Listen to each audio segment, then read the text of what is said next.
Salut à tous et bienvenue pour une nouvelle vidéo sur l'univers de Dragon Ball. Et oui, on ne change pas les bonnes habitudes. Aujourd'hui, nous allons parler de la puissance d'un personnage qui, aujourd'hui encore, est au cœur d'un débat sans fin. Mais avant, abonne-toi car j'adore faire ce genre de vidéos, donc si tu veux découvrir plus de vidéos par la suite, il suffit de t'abonner, c'est gratuit, et voilà.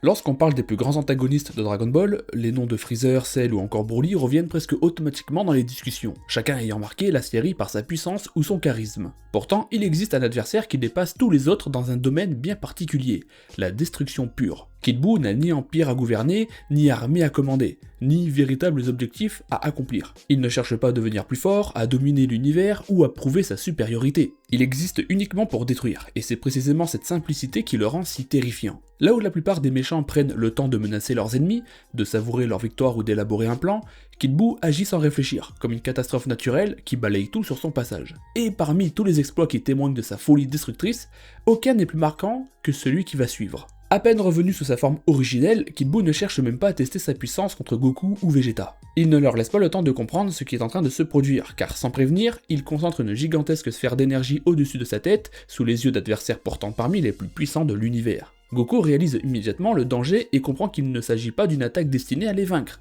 mais d'un véritable jugement de mort pour toute la planète. En quelques instants seulement, cette immense masse d'énergie est projetée vers la surface de la Terre. Et malgré tous leurs efforts, malgré leur vitesse phénoménale, il est déjà trop tard. La planète entière est engloutie dans une explosion d'une violence inimaginable. Les océans disparaissent, les continents sont pulvérisés, les montagnes s'effondrent, et en quelques secondes seulement, la Terre cesse tout simplement d'exister. Ce qui rend cette scène si glaçante, ce n'est pas uniquement l'ampleur de la destruction, c'est l'absence totale d'émotion chez Kid Buu. Il ne célèbre pas sa victoire, il ne regarde même pas les conséquences de son acte, il détruit simplement la planète parce qu'il en a envie, comme un enfant qui écraserait un château de sable sans la moindre hésitation. Des milliards de vies disparaissent instantanément, sans qu'il n'éprouve le moindre remords. Même Freezer, pourtant responsable de l'explosion de la planète Vegeta, avait un objectif stratégique derrière son geste. Kid Buu, lui, n'a absolument aucune justification. La destruction est son unique langage. Et pourtant, aussi impressionnante soit-elle, cette annihilation de la Terre n'est finalement qu'un simple épisode de son interminable histoire de massacre. Car bien avant les événements de Dragon Ball Z, Kid Buu se met déjà la terreur à travers l'univers depuis des millions d'années. Son existence entière est résumée par une succession infinie de mondes réduits au néant. Il traverse l'espace sans destination précise, s'arrête sur une planète au hasard, anéantit toute forme de vie présente à sa surface, puis repart immédiatement vers sa prochaine victime.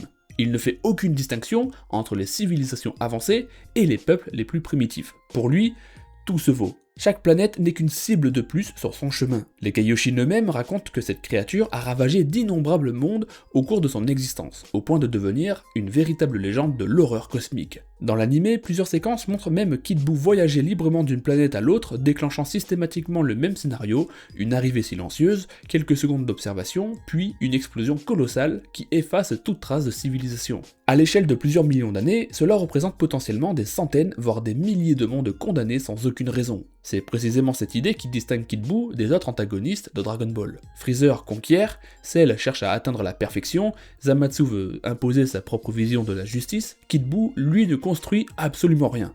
Il efface. Son passage laisse derrière lui un univers plus vide qu'avant son arrivée. Il est moins un tyran qu'un phénomène cosmique, une incarnation du chaos absolu qui avance sans jamais s'arrêter. Et lorsqu'on comprend que la Terre n'était finalement qu'une planète parmi tant d'autres sur son interminable liste de victimes, on réalise que les héros n'ont jamais affronté un simple ennemi.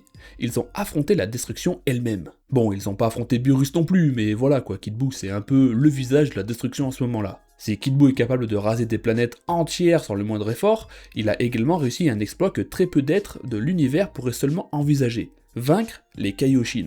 À cette époque, ces divinités représentaient les plus hauts protecteurs de l'univers, des êtres dont la puissance dépassait largement celle de la majorité des guerriers connus. Certains de ces Kaioshin ont affronté et vaincu Moro des siècles plus tôt. Pourtant, face à Kid Buu, même eux se sont retrouvés complètement dépassés. Les récits des Kaioshin nous apprennent qu'avant même les événements de Dragon Ball Z, Kid Buu s'était lancé dans un véritable massacre. Le Kaioshin de l'Ouest tombe au combat, celui du Nord subit le même sort, et le puissant Kaioshin du Sud, réputé pourtant pour sa véritable puissance, enfin en tout cas il était le plus redoutable des quatre, livre une bataille acharnée, mais finit malgré tout absorbé par Buu. Enfin, le grand Kaioshin tente à son tour de stopper cette créature incontrôlable, mais lui aussi est absorbé.